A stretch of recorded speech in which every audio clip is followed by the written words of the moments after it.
Hi friends. మనం ఏసీఐలో tenants గురించి తెలుసుకున్నాము లాస్ట్ టైము. ఇప్పుడు వీఆర్ఎఫ్ గురించి తెలుసుకుందాం. మీకు ప్రతి టాపిక్ నేను సింపుల్‌గా ఎక్స్‌ప్లెయిన్ చేస్తాను. అంత డెప్త్‌గా వెళ్ళను. అంత డెప్త్‌గా వెళ్ళాలంటే మనం ప్రతీదీ బేసిక్‌గా తెలుసుకొని దాని తర్వాత ఇన్‌బిల్ట్‌గా డెప్త్‌గా వెళ్దాం. యాక్చువల్‌గా వీఆర్ఎఫ్ అంటే వర్చువల్ రౌటింగ్ అండ్ ఫార్వర్డింగ్ అని.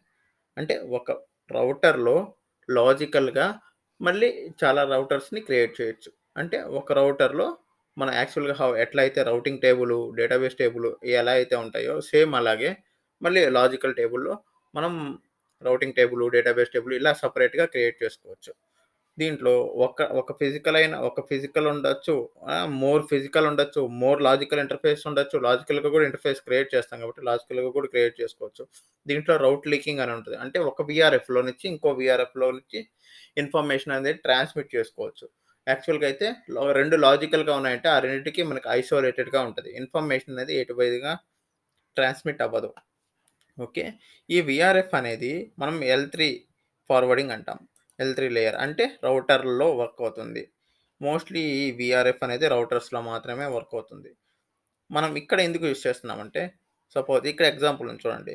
వర్చువల్ రౌటింగ్ ఫార్వర్డింగ్‌లో ఇక్కడ ఇన్ఫర్మేషన్ ఇక్కడి నుంచి ఇలా ఎళ్లి, ఈ రౌటర్‌లోంచి ఇన్ఫర్మేషన్ ఇలా ట్రాన్స్‌మిట్ అవుతది. ఈ ఈ టాబ్లెట్ అనుకోండి. దీంట్లోంచి ఈ ఇన్ఫర్మేషన్ ఈ రౌటింగ్ టేబుల్‌లోంచి ట్రాన్స్‌మిట్ అవుతాయి. ఇక్కడ చూడడానికి మనకు ఒకటే వర్చువల్ రౌటర్ ఉన్నా గాని, మనం లాజికల్‌గా 2 వర్చువల్ రౌటర్స్ క్రియేట్ చేస్తాం. దీన్నే మనం వర్చువల్ రౌటింగ్ అండ్ ఫార్వర్డింగ్ అంటాం. ఇది మనం ఏసీఐలో ఎందుకు యూజ్ చేయాలి యాక్చువల్‌గా? ఇది వర్చువల్ రౌటింగ్ అండ్ ఫార్వర్డింగ్ అనేది మనం యాక్చువల్‌గా మల్టిపుల్ రౌటింగ్స్ క్రియేట్ చేస్తాం మనం. మన ఏసీఐలో. సో, అందుకని జెప్పి అది ఓవర్‌లాప్ అవ్వకుండా IP address can be used without conflicting because the multiple routing instance are independent. ఎందుకంటే మనకి 2 రౌటింగ్ టేబుల్స్ డిఫరెంట్‌గా క్రియేట్ చేసినా అయి ఓవర్‌లాప్ అవ్వవు. ఓకే. అందుకని క్రియేట్ చేస్తాము. ఇది వర్చువల్ రౌటింగ్ అనేది దీంట్లో యాక్చువల్‌గా టన్నెల్స్‌ని క్రియేట్ చేయడానికి యూజ్ అవుతుంది. ఒక ఒక వీపీఎన్ ఎలా అయితే వర్క్ అవుతుందో యాజ్ ఇట్ ఈజ్ అదే విధంగా ఇక్కడ రౌటింగ్‌ని ఫార్వర్డ్ చేస్తుంది. అంటే విడిగా ఇలా లాజికల్‌గా క్రియేట్ చేసుకొని. ఓకే. దీంట్లో ఉన్న మనకి అడ్వాంటేజెస్ ఏందంటే, మనకి మల్టిపుల్ రౌటింగ్ అనేది క్రియేట్ చేసుకోవచ్చు. ఒకే ఫిజికల్ ఇంటర్ఫేస్‌లో. యాక్చువల్‌గా మనం ఈ ఏసీఐలో మనం ఉన్న స్పైన్‌లో గాని, లీఫ్‌లో గాని వీటిలో స్పైన్‌లోనే మేజర్‌లీ మనం క్రియేట్ చేస్తుంటాం. సో, ఇక్కడ మనం వీఆర్ఎఫ్ క్రియేట్ చేస్తుంటాం. ఓకే. మనకు ఒకటే ఫిజికల్‌లో మల్టిపుల్ రౌటింగ్స్ అనేది క్రియేట్ చేస్తుంటాం. Allows user to simultaneously manage the multiple routing tables. As it is ఇక్కడ చెప్పాను కదా! ఇక్కడ రౌట్స్ ఎలా అయితే యూజ్ చేసుకుంటదో, అలాగే రౌటింగ్ టేబుల్స్ కూడా డిఫరెంట్‌గా క్రియేట్ చేసుకోవచ్చు. Can be used for MP, BGP and MPLS deployments use చేసేటుకున్నప్పుడు ఇది యూజ్ చేసుకుంటారు. Multiple VPNs for connections. యాక్చువల్‌గా టనెలింగ్ అవుతుందని చెప్పాను కదా! ఇక్కడ వీపీఎన్ టనెలింగ్స్ యూజ్ చేస్తారని చెప్పి. సో, అలాంటి టైంలో కూడా దీన్ని యూజ్ చేసుకోవచ్చు. ఓకే.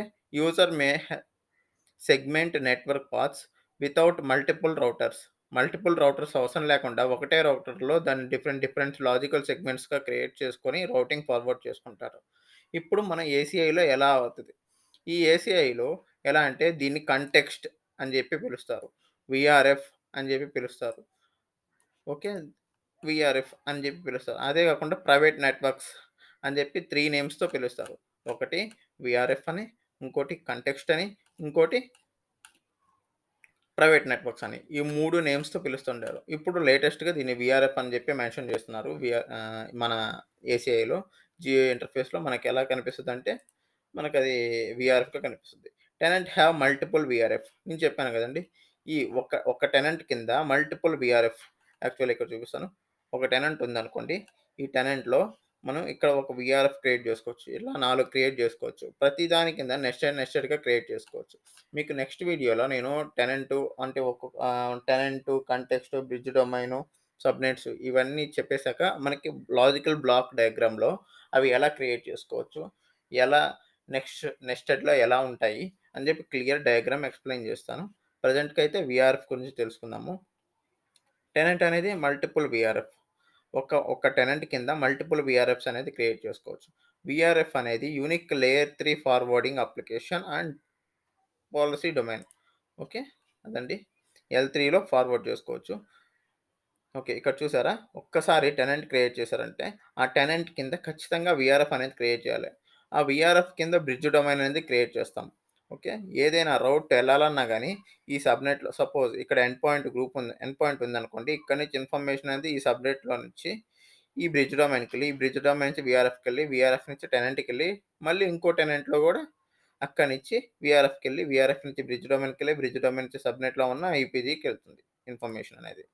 అలా జరుగుతుంది. సో, మనకి ఫస్ట్ టెనెంట్ క్రియేట్ చేసాము. టెనెంట్ కింద వీఆర్ఎఫ్ క్రియేట్ చేయాలి. సో, మనం ఈ ఎన్ని వీఆర్ఎఫ్స్ క్రియేట్ చేసుకోవచ్చంటే, టెనెంట్ కింద మల్టిపుల్ వీఆర్ఎఫ్స్ అనేది క్రియేట్ చేసుకోవచ్చు. ఓకే అండి. ఇక్కడ మనం ఇది ఏసీఐలో ఎపిక్‌లో ఉన్న ఇంటర్ఫేస్ అండి. ఈ ఇంటర్ఫేస్‌లో యాక్చువల్‌గా మనం టెనెంట్ ఇక్కడ సెలెక్ట్ చేసుకున్నామంటే ఇక్కడ టెనెంట్స్ అని ఉంది కదా! ఆ టెనెంట్‌లో సపోజ్ ఆర్‌టీజీ అనే టెనెంట్‌ని క్లిక్ చేస్తున్నారు. ఆ ఆర్‌టీజీ అనే టెనెంట్‌లో నెట్వర్కింగ్‌లోకెళ్ళి మనం ఇక్కడ ఆల్‌మోస్ట్ ఇక్కడ ఏమి లేకుండా జస్ట్ డ్రాగ్ అండ్ డ్రాప్ చేసుకోవచ్చు. ఇక్కడ డ్రాగ్ అండ్ డ్రాప్ చేసుకున్నామనుకుంటే ఇక్కడ వీఆర్ఎఫ్ క్లిక్ చేశాక దాని కింద మనం ఏ బ్రిడ్జ్ డొమైన్ క్రియేట్ చేయాలి అని చెప్పి ఇక్కడి నుంచి డ్రాగ్ ఔట్ చేసామనుకోండి ఎల్2 బ్రిడ్జ్ డొమైన్ అనేది ఇక్కడికి డ్రాగ్ ఔట్ చేస్తే ఎన్ని ఒకటా, రెండా అనేది మనం డ్రాగ్ చేసుకోవచ్చు. సపోజ్ ఎల్3 అవుట్ క్రియేట్ చేయాలన్నా గాని ఇక్కడి నుంచి డ్రాగ్ ఔట్ చేసుకోవచ్చు. కానీ కాన్ఫిగరేషన్ అయితే ఏది కంప్లీట్ అవ్వదు. జస్ట్ డ్రాగ్ అండ్ డ్రాప్ అంటే క్రియేట్ చేసుకునే ప్రాసెస్ మనకు తగ్గుద్ది. కానీ మనం సబ్‌నెట్స్ అనేవి ఇలాంటివన్నీవి మనం ఇంటర్నల్‌గా క్రియేట్ చేయాలి. సో, మనం ఇది జస్ట్ బేసిక్ స్టెప్పు. అట్లా కాకుండా మనము సీఎల్ఐ మోడ్‌లో కాన్ఫిగర్ చేయాలి అని అనుకుంటే, ఆ టెనెంట్ నేమ్ ఇచ్చేసి ఎపిక్ 1లోకి లాగిన్ అయ్యి కాన్ఫిగరేషన్ టెనెంట్‌లోకెళ్ళి అక్కడ వీఆర్ఎఫ్ అని ఇచ్చి, కంటెక్స్ట్ అని ఇచ్చి దాని నేమ్ ఇచ్చారనుకోండి వీఆర్ఎఫ్ అనేది క్రియేట్ అయిపోతుంది. ఓకే. ఇది సీఎల్ఐ మోడ్‌లో క్రియేట్ చేసుకోవడం ఎలా? ఇది గ్రాఫికల్ మోడ్‌లో డ్రాగ్ ఔట్ చేసి క్రియేట్ చేసుకోవడం ఎలా? నేను చూపిస్తానండి. నెక్స్ట్ ఫాలోయింగ్ దాంట్లో టెనెంట్ ఎలా క్రియేట్ చేసుకోవాలి? ఓకే. దాని తర్వాత బ్రిడ్జ్ డొమైన్ ఎలా క్రియేట్ చేసుకోవాలి? వీఆర్ఎఫ్ ఎలా క్రియేట్ చేసుకోవాలి? ఇవన్నీ ఎలా క్రియేట్ చేసుకోవాలో నేను చూపిస్తాను. ప్రెజెంట్ అయితే జస్ట్ సినాప్సిస్ చూసుకుందాము. The VRF is the identical to the VRF of traditional networking. As it ఈస్‌గా అందులో ఎలా అయితే వర్క్ అవుతుందో అదే విధంగా వర్క్ అవుతుంది. ఇది ఎల్3 రౌటింగ్ ఇన్‌స్టాన్స్‌లో, టేబుల్స్‌లో, ఐపీస్‌లో వర్క్ అవుతుంది. Okay. VRF must have a unique within their tenant. ఆ టెనెంట్‌లో మాత్రమే ఏ టెనెంట్‌కి ఆ టెనెంట్ సెపరేట్‌గా వర్క్ అవుతుంది. ఆ టెనెంట్ కింద మనం వీఆర్ఎఫ్ అనేది క్రియేట్ చేసుకుంటాము. But do not need to be globally unique. అంటే ఆ టెనెంట్‌లో వరకు అది సెపరేట్‌గా ఉంటది. మనం బయట దాంతో సంబంధం లేదు. ఎందుకంటే ఎక్కడికక్కడ మనకి ఐపీస్‌లో మనకు ప్రైవేట్ ఐపీస్ ఎలా ఉంటాయో, పబ్లిక్ ఐపీస్ ఎలా ఉంటాయో అట్లాగే ఇది గూడా దీని లోపల ఉన్నంత వరకు ఒకలా ఉంటది. బయటికెళ్ళేటప్పుడు ఇంకోలా ఉంటుంది. ఎ దీంట్లో మనం షో వీఆర్ఎఫ్ అనే కమాండ్ ద్వారా మనం లోపల ఉన్న వీఆర్ఎఫ్స్ అన్నీ చూసుకోవచ్చు. Not only in ACI. మనం నెక్సస్ స్విచెస్‌లో కానీ, జనరల్ ఏ స్విచెస్‌లో అయినా, రౌటర్స్‌లో అయినా మనం వీఆర్ఎఫ్ చూడాలంటే షో వీఆర్ఎఫ్ క్లిక్ చేస్తే మనకి సీఎల్ఐ మోడ్‌లో మనకు తెలుస్తుంది. ఓకే.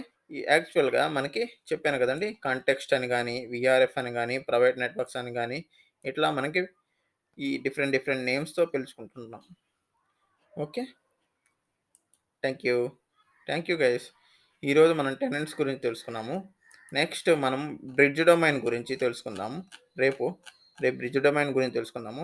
వన్స్ బ్రిడ్జ్ డొమైన్ గురించి తెలుసుకున్నాక, మనం ఎండ్ పాయింట్ అంటే ఏంటి? ఎండ్ పాయింట్ గ్రూప్స్ అంటే ఏంటి? అప్లికేషన్ ప్రొఫైల్ అంటే ఏంటి? ప్రతి ఒక్కటి నేను ఎక్స్‌ప్లెయిన్ చేస్తాను. ఓకే. Thank you guys. నా వీడియో మీకు నచ్చినట్టయితే సబ్స్క్రైబ్ చేయండి, లైక్ చేయండి, షేర్ చేయండి. మీకు కావాల్సిన కాన్సెప్ట్స్ ఏదైనా గాని కామెంట్ చేయండి. నేను అయన్నీ ప్రతీదీ ఎక్స్‌ప్లెయిన్ చేస్తాను. Thank you guys.